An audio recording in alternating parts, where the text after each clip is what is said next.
families are the latest victims of an upsurge in U.S. aerial strikes in Somalia. They're mostly women and children who fled from rural towns near Mogadishu. Asha is among thousands of displaced families who fled to the capital in November last year.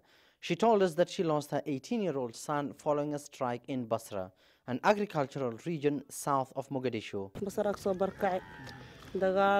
I fled from Basra due to the conflict and aerial strikes. I fled with my 4 children and left behind my husband. I lost an 18-year-old son in the recent attacks there. Our house was burnt to the ground and we have nothing left. In 2017, Washington carried out 34 aerial strikes, mostly in southern Somalia, neutralizing top al-Shabaab commanders and weakening the al-Qaeda-affiliated group. But wrong intelligence has often led to high civilian casualties.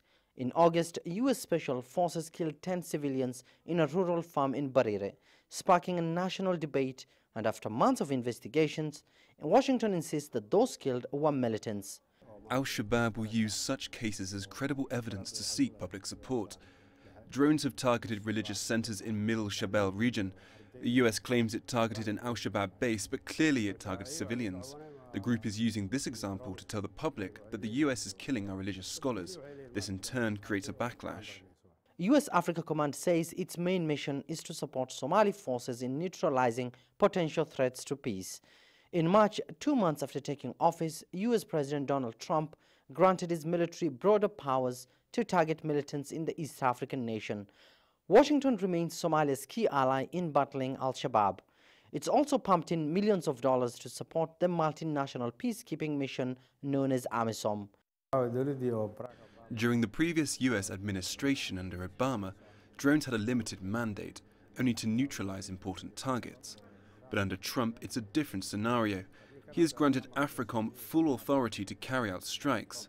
A lot of things have gone wrong in return, and students and civilians have been the victims.